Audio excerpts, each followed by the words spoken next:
70 years ago, almost to the hour, my father came up this beach in a jeep. It was D-Day, 6th of June 1944. Today's the 6th of June 2014, so it makes it 70 years later exactly. I've been trying to find a spot, and I've always thought of coming here.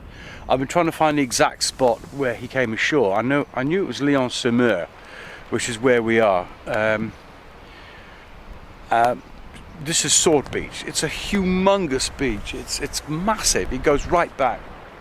I've just walked about 4 miles or something, and it goes on in that direction there. And he came here 10 years ago, and he took some photographs, and I've been walking along trying to match the photographs up with what he saw that day, and this is where he was, and I reckon this is where he came ashore. Otherwise, why would he be here?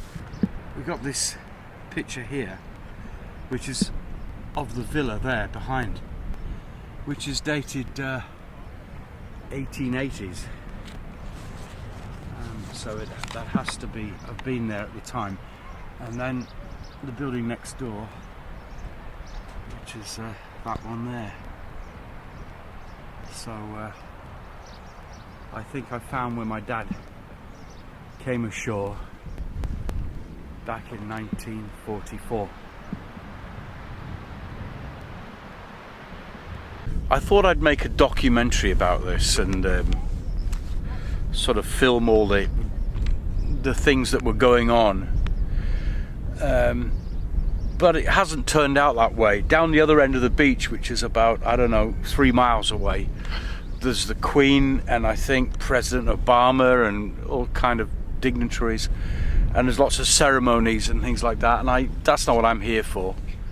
There were a few reenactors who were French dressed as Americans on the British beach. I did tell them that they were on the wrong beach, but they didn't take it very kindly. So I'm in Lyon-sur-Mer, where my dad landed, and I'm the only person here, apart from a few French who were just enjoying the beautiful weather. There's a few English tourists up on the side there, but I'm the only person sitting on the beach to do with D-Day. The only, look, there's no one here. Crazy. On that day, there were 159,000 men landed on all the beaches. There were 7,000 ships out at sea. 2,000 vehicles. I'm just reading the facts off here, including 4,000 there's 4,000 landing craft. There were 73,000 Americans, 61,000 English, British, and 21,000 Canadians against 50,000 Germans. At this part of the coast, it was pretty well defended. I was talking to some French guys just now, and they were saying that there was some heavy fighting here at the beginning. There was a big battery at the end over there. That was taken out before my dad arrived, I think, because I talked to his buddy at the time, and they landed on the beach safely in a jeep, the two of them.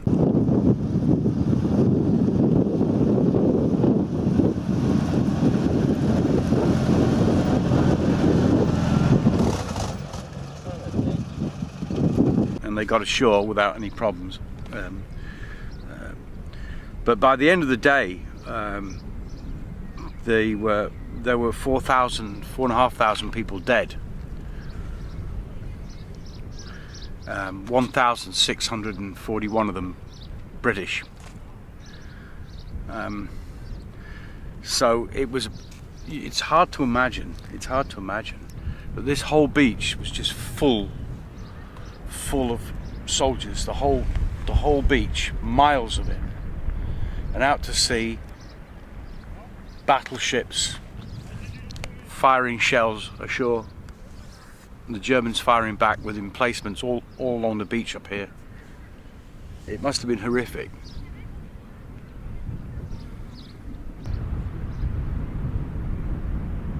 That's a picture of Dad taken shortly after D-Day. He's got his beach signals emblem on his shoulder there. He was a signalman. He worked a radio and set up communications here on the beach. He was hanging around the area for about 2 weeks before he moved inland. And that's also a contemporary picture of him.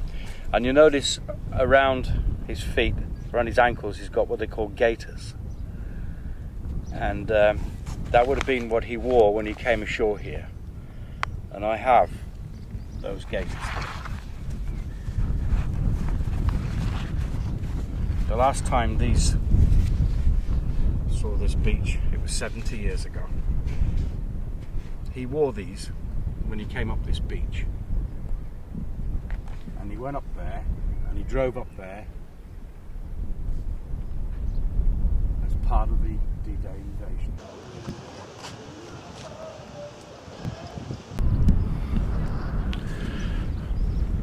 I'm having a hard time getting my head around what actually happened here. We're talking about thousands of guys storming up this beach, getting shot at.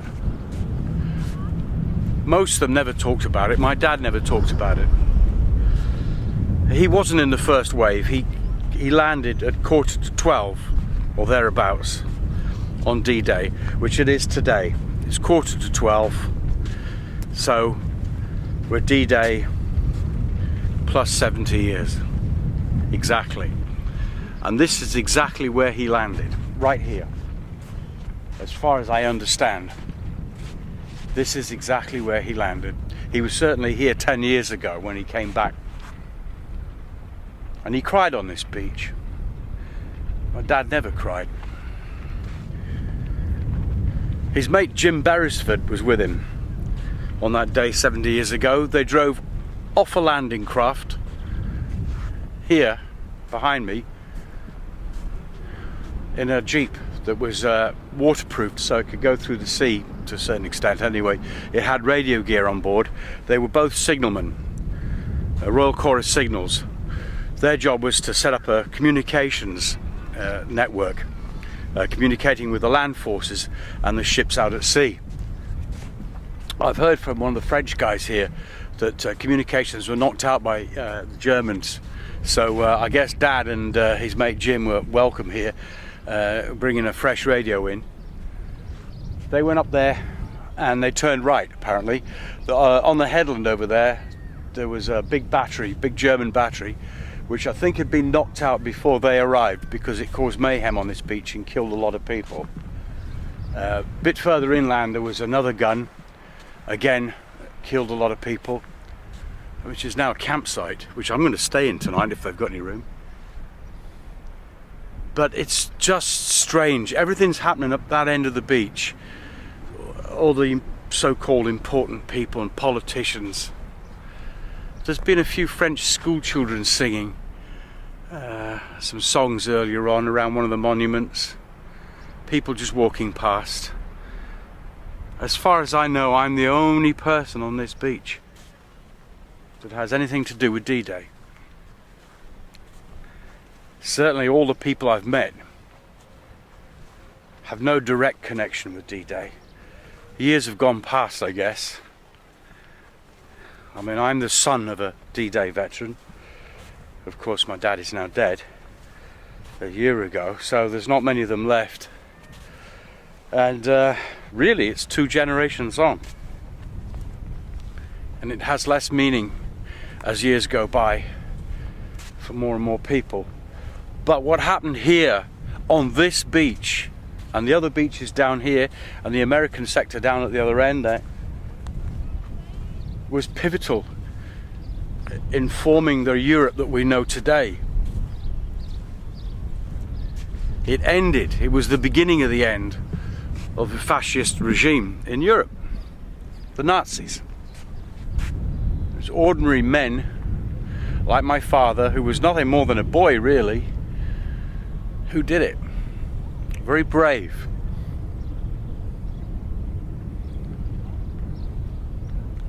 This is something I've always wanted to do, and I've done it now, so I think I'm probably going to leave this beach and go and do something else, because it's the future now.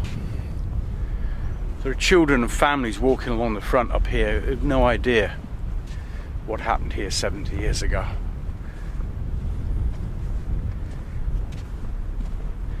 It's the future.